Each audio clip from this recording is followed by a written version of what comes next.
Very good morning to all my dear friends. मैं हूं Prashant Mawani. I hope you are good. आज 26 नवंबर 2021 है, दिन है फ्राइडे। हमारे टेबल के ऊपर है 4 इंपॉर्टेंट आर्टिकल्स। इसमें सबसे पहला आर्टिकल जो है ये डेटा प्रोटेक्शन के साथ जुड़ा हुआ है। बहुत ही इंपॉर्टेंट आर्टिकल है, so let's quickly move on. Please make sure कि आप इस लेक्चर को दूसरे स्टूडेंट्स के साथ शेयर जरूर करें। अगर आप यूपीएससी की प्रिपरेशन कर रहे हैं तो अब आपको बड़े शहर में माइग्रेट होने की कोई ज़रूरत नहीं है। स्टडी आईक्यू की टीम ने मिलकर ये जो कंप्लीट ऑनलाइन स्मार्ट कोर्स बनाया है, इसकी मदद से आप घर बैठे यूपीएससी की तैयारी कर सकते हैं। सारी इन्फॉर्मेशन आपको हमारी वेबसाइट या फिर मोबाइल ऐप के ऊपर से मिल जाएगी। तो पहला आर्टिकल टाइम्स ऑफ इंडिया का एक आर्टिकल है। यहाँ पर एक क्वेश्चन मार्क पूछा है, नॉन पर्सनल डेटा क्या होता है, क्रिटिकल डेटा क्या है, स्नूपिंग के बारे में क्या किया जाएगा, वगैरह वगैरह।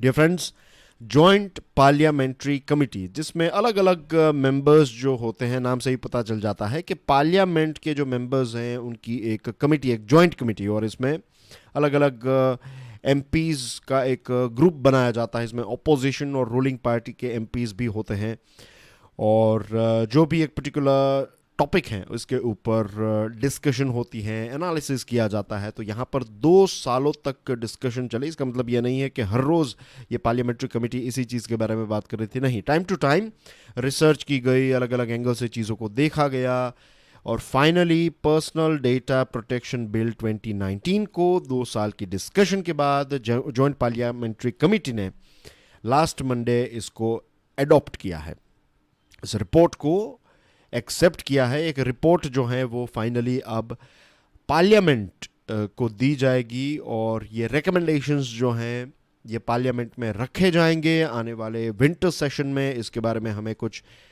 डिस्कशन भी पार्लियामेंट में देखने को मिलेगी, और न्यूज़ में भी काफ़ी इसको लेकर डिस्कशन चल रही हैं। मीडिया रिपोर्ट्स ने कुछ चीज़ें हाईलाइट की है, जैसे कि privacy concern. Regular students, you know what privacy concern is. हमने इसके बारे में बात की थी कि सरकारी एजेंसीज जो हैं वो हमारे पर्सनल डेटा के ऊपर नज़र रख सकती हैं, तो ये एक डेफिनेटली चिंता का विषय है। फिर जो एजेंसीज़ हैं, सरकारी एजेंसीज़ को कुछ एग्जेम्पशन दिए गए हैं, तो ये भी चिंता है। ये बेसिकली उसी प्राइवेसी के साथ जुड़ी हुई ही बात है कि उनको कुछ छूट दी गई है। और 7 एमपीज़ जो हैं ओपोजिशन के, मेंबर ऑफ पार्लियामेंट लीडर्स जो हैं ओपोजिशन के, उन्होंने एक डिसेंट नोट्स दी है। यानी कि ये जो रिपोर्ट है उसमें कुछ चीज़ों को लेकर उन्होंने अपना विरोध दर्ज किया है। तो ये एक इम्पोर्टेंट ये 7 एमपीज़ का एक विरोध दर्ज करना जो है उसको हम नज़रअंदाज नहीं कर सकते। We have to take it on board, we have to consider it, क्योंकि ये एक ऐसा बिल है, जैसे किसान के साथ जुड़ा हुआ बिल है, तो लगभग 50% जितनी पॉपुलेशन को टच करने वाला बिल होता है। डेटा प्रोटेक्शन वाला बिल जो है वो भी किसान बिल की तरह ही इम्पोर्टेंट है, क्योंकि आज हमारे देश में लगभग आप पकड़ लीजिए 500 मिलियन ऐसे लोग हैं जो इंटरनेट के साथ जुड़े हुए हैं। 500। हमारे देश की पॉपुलेशन कितनी है? Let's say 1.35 billion. तो रफली आप पकड़ लीजिए कि इसका 50%, 50 से भी थोड़ा कम होता है, लेकिन समझने के लिए वी कैन से कि देश की 50% पॉपुलेशन जो है वो इंटरनेट के साथ जुड़ी हुई है। तो अगर आप कोई नया बदलाव ला रहे हैं इंटरनेट के साथ जुड़ा हुआ या फिर डेटा के साथ जुड़ा हुआ, क्योंकि डेटा जो है वो इंटरनेट के माध्यम से ही हम पैदा करते हैं, जितना हम यूज़ करते हैं, जो हम यूज़ करते हैं उससे डेटा जनरेट होता है। तो this makes this particular bill a very important. जो किसान के साथ जुड़ा हुआ, जो फार्म लॉज के साथ जुड़ा हुआ बिल कितना इंपॉर्टेंट है, उतना ही इसको आप इंपॉर्टेंस दे सकते हैं, और देना भी चाहिए। जेपीसी के कुछ 4 रिकमेंडेशंस है, की रिकमेंडेशंस। इसमें पहला रिकमेंडेशन ये है कि नॉन पर्सनल डेटा और पर्सनल डेटा के रेगुलेशन के लिए आप अलग अलग बॉडीज क्रिएट ना करें, एक ही रेगुलेटर जो हैं वो दोनों को हैंडल करें, पर्सनल डेटा को और नॉन पर्सनल डेटा को। दूसरा जो है वो ये है कि जितने भी हम डिवाइसेस, डिजिटल डिवाइस और internet of thing devices use कर रहे हैं, तो इन डिवाइसेस के सर्टिफिकेशन होने चाहिए। लेट्स से कोई 5 स्टार रेटिंग, 4 स्टार, ऐसे कुछ रेटिंग 1 to 5, या फिर लेट्स से 5 स्टार, या फिर कोई सर्टिफिकेट, या फिर आप कलर्स दे दीजिए, व्हाटएवर। लेकिन ऐसी चीज़ें होनी चाहिए। इससे पता चलता है कि जो डिवाइस आप यूज़ कर रहे हैं वो सेफ एंड सिक्योर है या नहीं। जैसे कि हुआवे के मोबाइल्स को लेकर और हुआवे के कुछ डिवाइसेस को लेकर दुनिया भर में ये बातचीत हो रही थी कि ये हुआवे कंपनी जो है वो कुछ ऐसी ख़ास चिप फिट करती हैं अपने डिवाइसेस में और फिर ये फॉरेन कंट्रीज़ को बेचा जाता है और फिर जो आपका यूज़ है, आपका डेटा है, ये सारा डेटा जो है वो चाइनीज़ गवर्नमेंट चोरी कर लेती है। तो ऐसी चीज़ें नहीं हो रही हैं, इसको लेकर एक सर्टिफिकेशन होना चाहिए। फिर जो सेंसिटिव और क्रिटिकल पर्सनल डेटा है ये भारत में ही स्टोर होना चाहिए, भारत के बाहर इसका स्टोरेज जो है वो अलाउड नहीं होना चाहिए। और चौथा जो रिकमेंडेशन है वो ये है कि पेनल्टी को लेकर सरकार ने 2019 वाला जो बिल था उसमें यह कहा था कि ग्लोबल आपका जो टर्नओवर है उसका 4% आपको पेनल्टी पे करनी पड़ेगी। यहाँ पर कमेटी का रिकमेंडेशन ये है कि ये आप हटा दीजिए, केस टू केस बेसिस पर सरकार जो है वो पेनल्टीज डिसाइड करे। तो ये चीज़ें जो है वो रिकमेंडेशन की गई हैं। अब नॉन पर्सनल डेटा जो है वो क्या होता है इसको समझ लेते हैं। तो बहुत ही सिंपल है, नाम से ही पता चल जाता है। नॉन पर्सनल यानी कि किसी भी एक व्यक्ति विशेष का या फिर एक इंडिविजुअल का डेटा नहीं है, जनरल डेटा। जैसे कि ट्रैफिक, तो किस रोड के ऊपर अभी फ़िलहाल ज़्यादा ट्रैफिक है, तो ये वाला जो डेटा है ये आप कह सकते हैं कि this is a sort of non personal data. इसमें किसी पर्टिकुलर व्यक्ति की बात नहीं हो रही है, किसी पर्टिकुलर समुदाय की या फिर मेल फीमेल, ये बातें नहीं है। इट्स जनरली अबाउट कि एक रोड के ऊपर कितना फ़िलहाल ट्रैफिक है। अब इस प्रकार की इंफॉर्मेशन जो है वो आपको रूट प्लान करने में मदद कर सकती हैं। सरकार भी फ्यूचर में डिसीजन ले सकती है कि एक रोड के ऊपर लेट्स से कि हर रोज़ बहुत ट्रैफिक होता है और पिछले बहुत लंबे समय से ये हो रहा है, तो सरकार सोच सकती है कि इसका कोई अल्टरनेटिव रूट हमें डिज़ाइन करना चाहिए ताकि ट्रैफिक कंजेशन ना हो। तो इस प्रकार का जो डेटा है नॉन पर्सनल डेटा, ये डिसीजन मेकिंग के लिए बहुत ही इम्पोर्टेंट बन जाता है। और इसमें भी सरकार और बिजनेसेस के बीच में एक तनाव तो नहीं कहूँगा, लेकिन एक मतभेद है। सरकार का कहना यह है कि ये सारा डेटा जो है वो इजीली और ओपनली अवेलेबल होना चाहिए क्योंकि ये नॉन पर्सनल डेटा है। और बिजनेसेस जो है वो ये कहते हैं कि देखिए ये सारा डेटा हम खुद कलेक्ट करते हैं, हमने इसमें रोल प्ले किया है, हमने पैसे खर्च किए हैं इस डेटा को कलेक्ट और एनालिसिस करने में, तो आप फ्री में ये सारा डेटा जो है वो अवेलेबल ना करवा दें। अब देखते हैं कि आगे इसमें क्या डिसीजन लिया जाता है। What are the other industries areas of concern with the report? The committee recommends a compliance window of 24 months. अब कमिटी ने ये रिकमेंडेशन दिया है कि ये नया बिल जब आएगा तो 24 मंथ्स यानी कि 2 साल का वक्त दिया जाएगा। 2 साल के समय में धीरे धीरे आपको सारी चीज़ें इम्प्लीमेंट करनी है। अब सरकार जो है ये इम्प्लीमेंटेशन कैसे करवाने वाली है? सरकार नोटिफिकेशंस के माध्यम से इसका इम्प्लीमेंटेशन करवाएगी। जैसे कि स्टेप बाय स्टेप सरकार ने एक स्टेप लिया, एक चीज़ का नोटिफिकेशन दिया, उसके बाद धीरे धीरे करके 2 साल तक हम सारे जो रूल्स एंड रेगुलेशंस हैं उनको इम्प्लीमेंट करवा देंगे। अब ऊपर से तो यही लगता है कि ये एक अच्छी स्ट्रेटजी है, we are going step by step, incrementally आगे बढ़ रहे हैं। लेकिन द बैड थिंग इज कि we are talking about data, we are talking about internet, right. यहाँ पर 2 साल is a very big gap, या फिर we are talking about a very long period of time if we say 2 years। तो critical data अगर आप इस्तेमाल कर रहे हैं और लेट्स से कि 6 महीने के बाद सरकार कहे कि अब आपको नहीं यूज़ करना है, तो फिर आप क्या करेंगे? I am just giving you some fruit for thoughts, आपको सोचने के लिए कुछ आइडियाज़ दे रहा हूँ। तो चैलेंजेस हैं यहाँ पर। फिर कुछ नॉन पर्सनल डेटा आप इस्तेमाल कर रहे हैं और उसमें सरकार कुछ नई चीज़ लेकर आती है, या फिर कहते हैं नोटिफिकेशन के माध्यम से टाइम टू टाइम अगर नए नए अपडेट्स आते रहें, तो फिर आप डिसीजंस कैसे लेंगे? अगर आपका बिजनेस डेटा के ऊपर चल रहा है तो फिर आपका बिजनेस ही बंद हो जाएगा। या फिर अगर आप डेटा भी आपका एक रॉ मटेरियल है, आप डिसीजंस लेने में और सारी चीज़ों में अगर डेटा का इस्तेमाल कर रहे हैं और करना भी चाहिए, तो इसमें भी अगर चेंजेस होंगे तो आप डिसीजन नहीं, तो बहुत सारे बिजनेस जो हैं वो इसकी इम्पैक्ट में आ सकते हैं। तो सरकार को इस चीज़ को लेकर कुछ सोचने की आवश्यकता है। फिर ऑफ कोर्स प्राइवेसी कंसर्न है, सर्वेलेंस रेजीम, जिसके बारे में मैंने आपको बताया कि सरकार हमारे ऊपर नज़र रख सकती है, तो ऐसा नहीं होना चाहिए। लॉ एनफोर्समेंट एजेंसीज अगर आतंकवादियों को, नक्सल्स को और इस प्रकार की चीज़ों को कंट्रोल करने के लिए डेटा का इस्तेमाल कर रहे हैं, तो दैट्स ए जस्टिफाइबल थिंग। लेकिन इतनी भी स्वतंत्रता नहीं होनी चाहिए कि फिर इसका मिसयूज़ होने लगे। मैंने आपको एग्जांपल दिया था कि कैसे हमारा जो लोकेशन है मोबाइल का उसको ट्रैक करने के रूल्स एंड रेगुलेशन सारी चीज़ें हैं, लेकिन इलीगली कैसे इसको ट्रेस किया जाता है।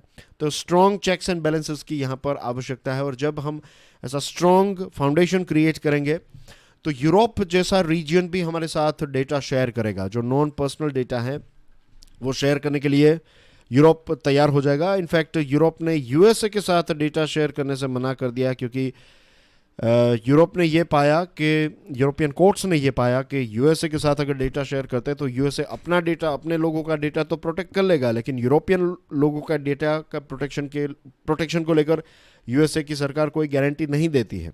तो फिर यूरोप ने ये डेटा शेयरिंग बंद कर दिया। तो भारत के साथ तभी वो शेयर करेंगे जब हमारे यहाँ पर स्ट्रॉन्ग चेक्स एंड बैलेंसेस हो तब। और फ्री फ्लो ऑफ डेटा जो है वो पूरी इंडस्ट्री के लिए, आईटी इंडस्ट्री को आपको डेवलप करना है, आईटीईएस को डेवलप करना है, ये सारी चीज़ों को लेकर मीन सारे सेक्टर्स के डेवलपमेंट के लिए इट इज़ वेरी इंपॉर्टेंट कि नॉन पर्सनल डेटा जो है वो जितना फ्रीली एक दूसरे के साथ हम फ्लो कर सकें, या फिर इसका फ्लो जितना बढ़ेगा, आदान प्रदान बढ़ेगा, उतना ही पूरी इंडस्ट्री को फ़ायदा होगा। लेक्चर की पीडीएफ को डाउनलोड करना चाहते हैं, check out my Telegram channel, you can follow me on Facebook, Insta and Twitter as well. Good bad and ugly, ये एक फिल्म का भी नाम है, एक पुरानी फिल्म है, टाइम्स ऑफ इंडिया का ये आर्टिकल है, हम डिस्कस कर रहे हैं, बट यहाँ पर नाम आया गुड बैड अगली, तो मुझे ये फिल्म याद आ गई। It's old American film, it's about cow boys and things. Anyway, let's focus on our topic here. Findings from the 5th National Family Health Survey, NFHS 5 जिसको आप कह सकते हैं।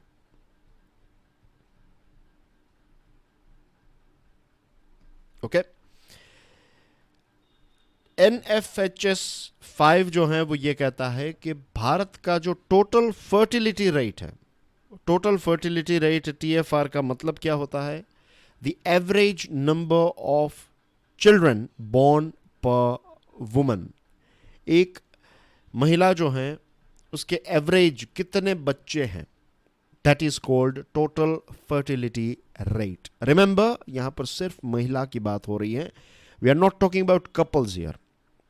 ये मैं स्पेसिफिकली इसलिए बता रहा हूं क्योंकि एग्जामिनेशन में आपको कंफ्यूज करने के लिए इस प्रकार के कुछ ऑप्शंस दिए जा सकते हैं कि नेशनल फैमिली हेल्थ सर्वे के मुताबिक टोटल फर्टिलिटी रेट को ध्यान में रखते हुए नीचे के स्टेटमेंट्स को देखिए और उसमें से जो राइट स्टेटमेंट है उसको परखिए या फिर उसको सिलेक्ट कीजिए।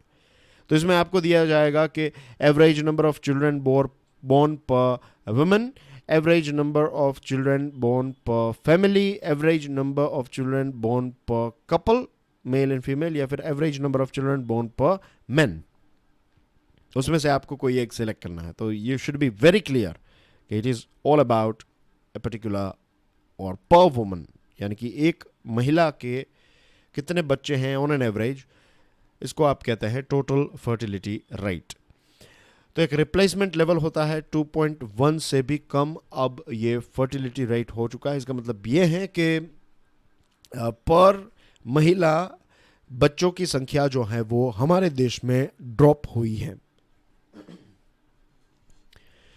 दूसरी इंटरेस्टिंग फाइंडिंग जो हमें इस NFHS 5 में देखने को मिलती है वो ये है कि आने वाले समय में जो मेल और फीमेल का रेशियो है, जो फीमेल जनरली मेल के रेशियो के साथ कि 1000 जो लड़के हैं तो उनके कंपैरिजन में कितनी लड़कियों का जन्म हो रहा है, कितनी बच्चियों का, बेटियों का जन्म हो रहा है।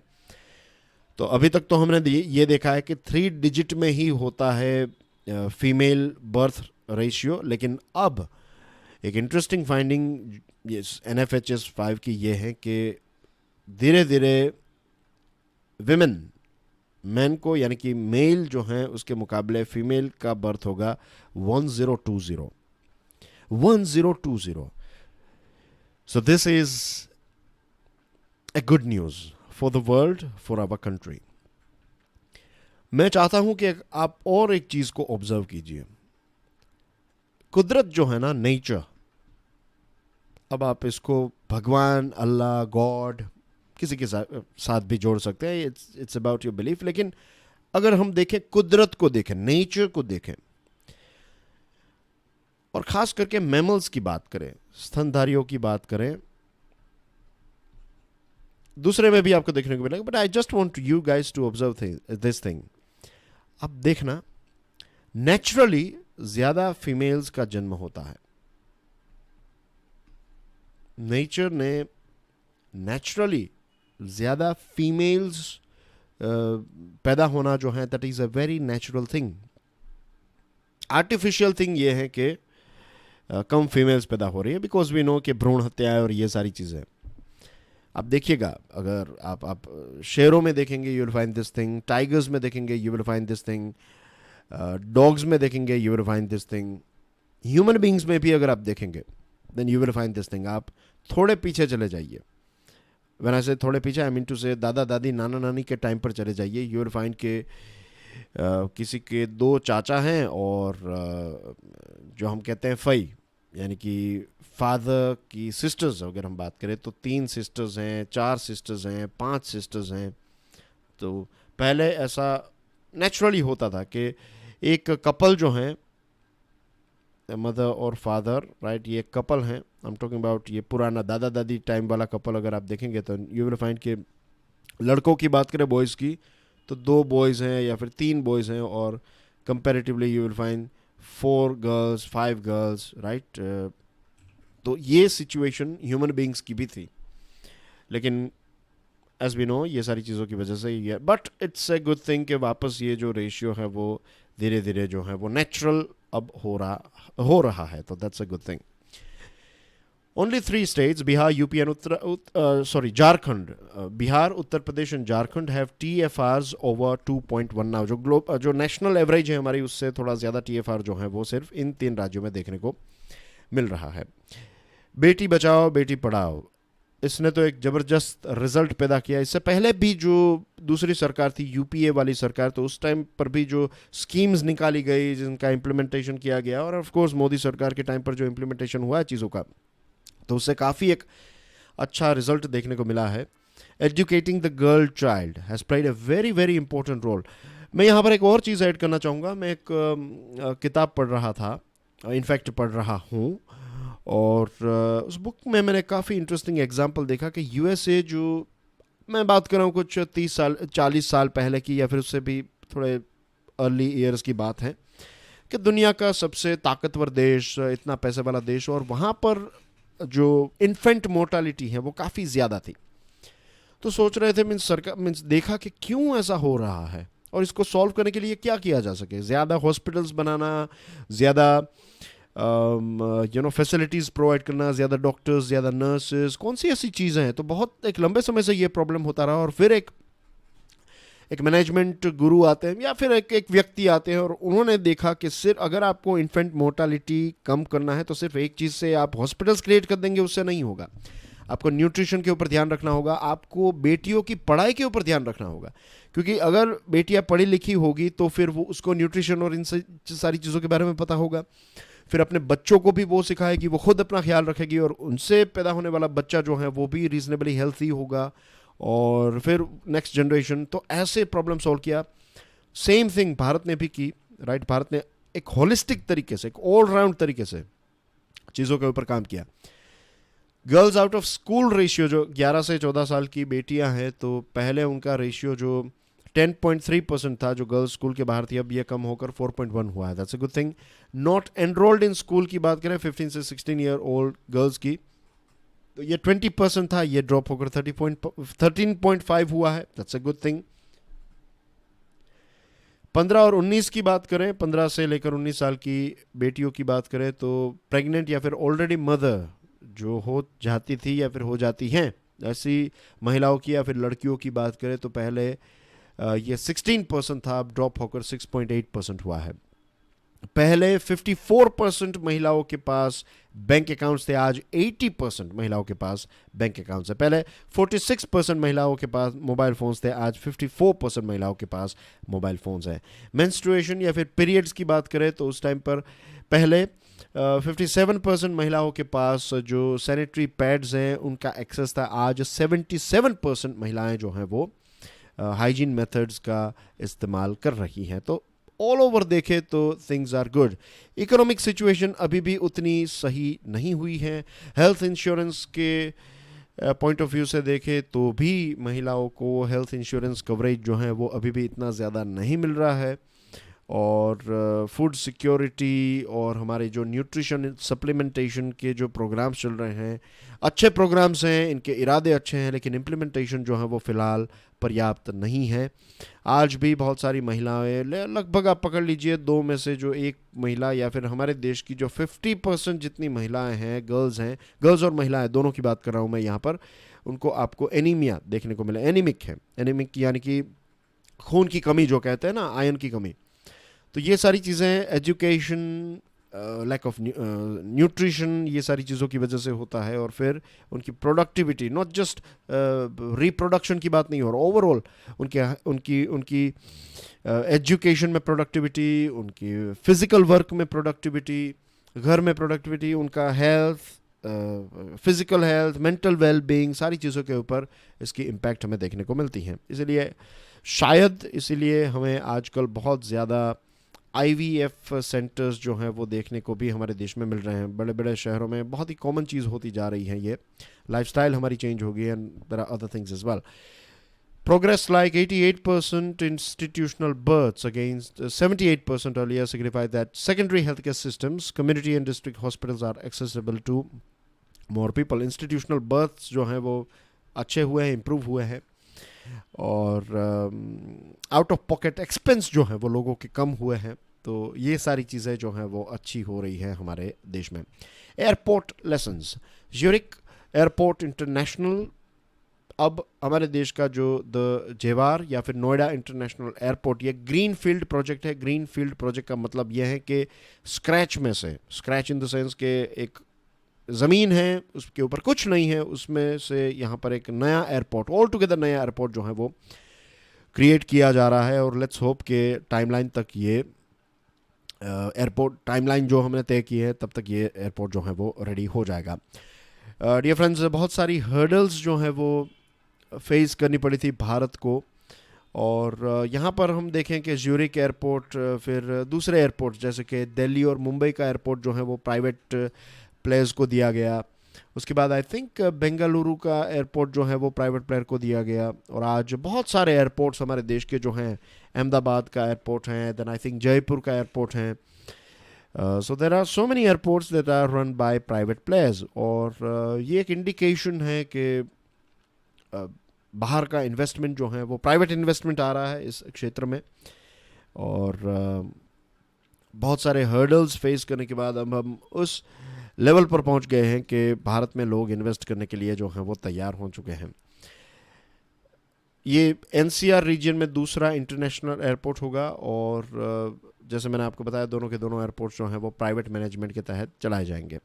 हमारे देश में एयरपोर्ट के ट्रैफिक को रेगुलेट करने का काम कौन करता है? तो इसका आंसर है AERA, यानी कि एयरपोर्ट्स इकोनॉमिक रेगुलेटरी अथॉरिटी। 2019-20 में 341 मिलियन पैसेंजर्स जो हैं, इतने लोगों ने ट्रैवल किया, मीन्स आए, यहाँ से गए, वापस आए, तो total 341 million passengers, which is a very big amount of number. और एयरपोर्ट्स अथॉरिटी ऑफ इंडिया ने 30,069 करोड़ रुपीस का रेवेन्यू जनरेट किया। और अब इन पैसों का इस्तेमाल दूसरे एयरपोर्ट्स बनाने के लिए भी किया जा सकता है। और जितने एयरपोर्ट्स, मीन्स फॉर एग्जांपल एक सिटी में जब एयरपोर्ट बनाया जाता है तो फिर वो सिटी नहीं, लेकिन आने पर जो नज़दीक के 4-5 डिस्ट्रिक्ट्स हैं उनको भी इसका बेनिफिट मिलता है। फॉर एग्जांपल मैं गुजरात की बात करूं तो गुजरात में अहमदाबाद का जो एयरपोर्ट है, एक इंटरनेशनल एयरपोर्ट, तो Rajkot, Junagadh, Porbandar, Morbi, there are so many other districts as well. ये सारे रीजन के जो लोग हैं उनको अगर कहीं पर जाना है या फिर बाहर का कोई व्यक्ति यहाँ पर आ रहा है तो वहाँ वो अहमदाबाद में उतरेंगे और वहाँ से फिर ट्रैवल करके यहाँ पर आएंगे। तो पूरे क्षेत्र को एक इंटरनेशनल, एक राज्य को इंटरनेशनल कनेक्टिविटी मिलती है। और फिर एक राज्य में या फिर एक रीजन में 2-3 इंटरनेशनल एयरपोर्ट्स हैं तो फिर आप समझ लीजिए कि बहुत बड़े बड़े ऐसे वेन डायग्राम्स बन जाएंगे, सर्कल्स बन जाएंगे कि पूरे क्षेत्र को इसका फ़ायदा देखने को मिलेगा। तो हमारे देश में ये जो एयर कनेक्टिविटी है वो काफ़ी अच्छी तरीके से एक्सपांड हो रही है। अब बात करते हैं ग्लासगो और क्लाइमेट चेंज के बारे में। बड़ी बड़ी चीज़ें तो हमें पता है। I am coming straight to the point. 40 साल के बाद ये COP26 की जो मीटिंग हुई, इसमें भारत ने ग्लोबल ये जो बड़े बड़े दिग्गज देश हैं उनको चैलेंज किया।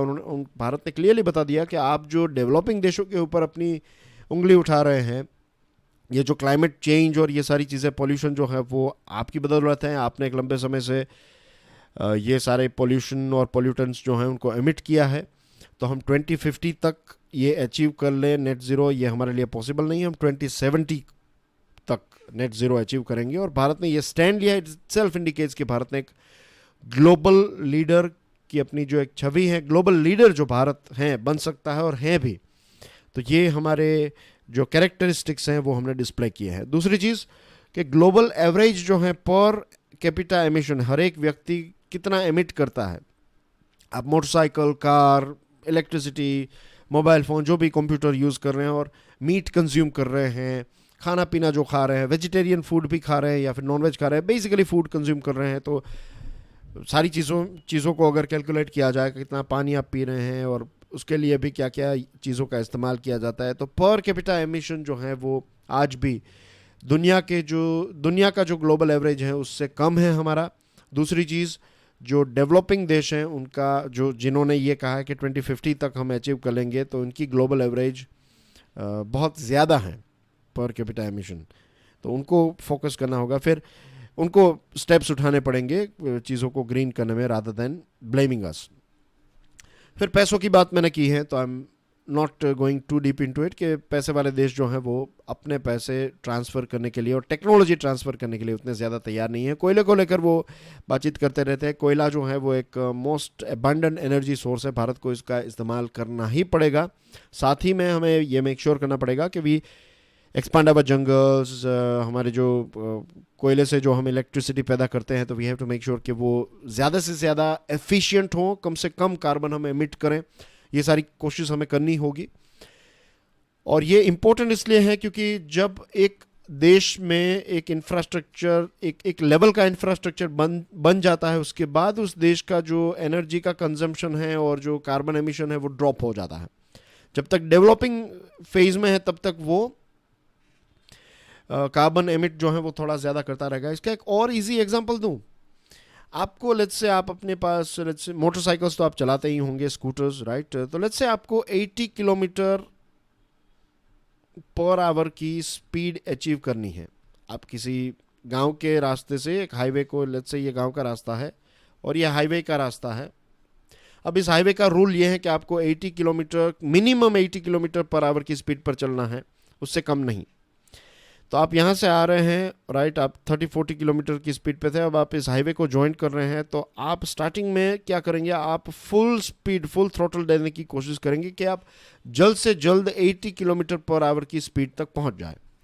एक बार 80 को आपने टच कर लिया, उसके बाद आप स्टैटिक हो जाएंगे। आप उसके बाद आप उतना ही जो है वो मेंटेन रखेंगे, 80, 81, 85, ये इतना प्लस माइनस थोड़ा बहुत चलता रहेगा, लेकिन आप 80 की एवरेज पर चलते रहेंगे।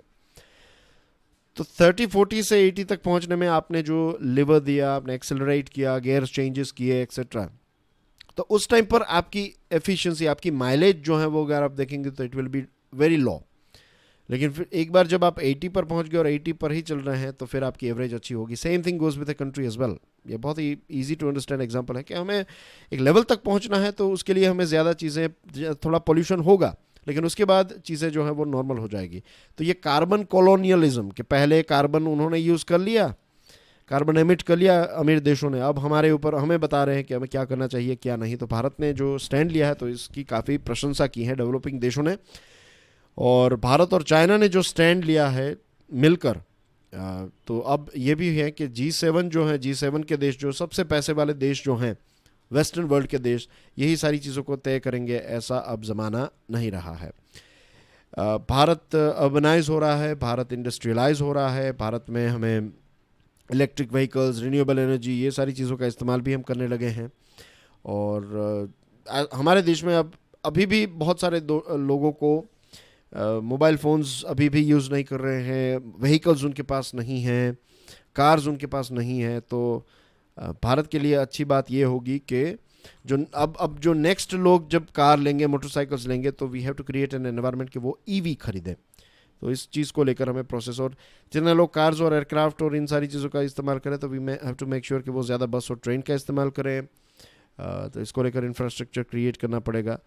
और हमारे देश में ये चीज़ आप समझ लीजिए, this is the only last point that is important for you guys to understand, कि एक स्टॉकहोम डिक्लेरेशन हुआ ग्लोबल एनवायरनमेंट को लेकर, और 1976 में हमारे देश ने कॉन्स्टिट्यूशन को अमेंड किया, और इसमें 1976 में हमने protection and improvement of environment जो है, इसको फंडामेंटल ड्यूटी के तौर पर हमने ऐड किया।